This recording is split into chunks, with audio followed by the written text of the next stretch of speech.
Oke, kali ini kita mau bahas sesuatu yang penting banget, yaitu soal salah satu sumber daya kita yang paling berharga, air.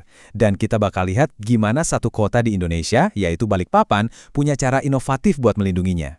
Nah, kita mulai dari pertanyaan yang mungkin bikin kita mikir ya. Coba deh bayangin, apa jadinya kalau air bersih yang kita pakai setiap hari tiba-tiba mulai langka?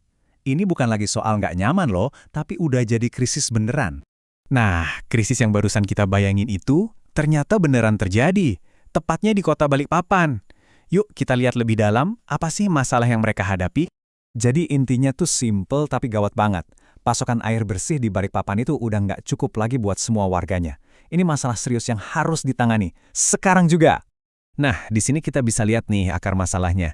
Penyebabnya ada dua. Yang pertama populasinya makin banyak, dan yang kedua sumber airnya makin kotor. Terus dampaknya gimana? Wah, ini kena ke semua sektor, bukan cuma soal infrastruktur, tapi ini ancaman langsung buat kesehatan kita semua. Tapi tenang dulu, di tengah tantangan ini, Balikpapan justru nemuin solusi yang keren banget dan alami.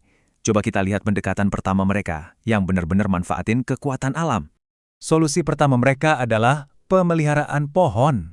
Tapi, ini bukan sekedar nanam pohon terus ditinggal ya. Ini tuh strategi aktif buat merawat semua ruang hijau di kota. Bahkan sampai mengubah lingkungan sekolah jadi pusat buat jaga kelestarian lingkungan. Keren kan? Dan lihat deh, efek positifnya itu berantai, kayak domino. Keren banget. Mulai dari menjaga tanaman-tanaman asli sana, yang pastinya bikin lingkungan jadi lebih asri dan nyaman. Terus, ini juga bikin iklim di sekitarnya jadi lebih sejuk. Udaranya lebih bersih karena CO2-nya diserap. Dan yang paling penting, akar-akar pohon ini jadi area resapan air alami. Jadi, cadangan air tanah kita keisi lagi. Lengkap banget manfaatnya.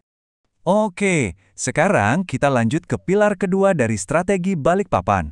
Kalau yang pertama tadi fokusnya nambahin pasokan air secara alami, yang kedua ini lebih ke gimana kita ngelola air yang udah ada dengan lebih bijak. Nah, disinilah konsep konservasi air masuk. Konsepnya tuh simple banget, tapi dampaknya besar. Pakai air seefisien mungkin. Ini soal mengubah kebiasaan kita. Dari yang tadinya boros, jadi lebih sadar dan hemat. Di sini kelihatan jelas banget bedanya. Di satu sisi, ada yang boros. Ya kan, kayak biarin keran air nyala terus. Nah, di sisi lain, ada yang efisien. Pakai setiap tetes air bener-bener seperlunya aja.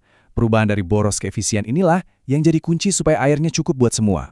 Nah, disinilah kedua solusi tadi nyambung jadi satu, persis kayak yang disebutin di sini. Jadi pemeliharaan pohon dan konservasi air itu bukan dua hal yang jalan sendiri-sendiri. Yang satu ngerjain dari sisi pasokan, satunya lagi dari sisi kebutuhan. Kalau digabung, dua-duanya jadi fondasi yang kuat banget buat kota yang lebih sehat dan berkelanjutan. Oke, kita udah lihat masalahnya, udah lihat solusinya. Sekarang kita sampai di pertanyaan yang paling penting.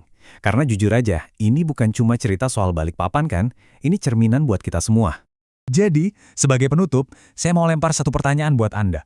Belajar dari apa yang dilakukan Balikpapan, kira-kira apa sih satu langkah kecil yang bisa Anda lakuin hari ini? Bisa jadi cuma benerin keran yang bocor, nanam satu pohon di halaman, atau bahkan sekedar nge-share info ini.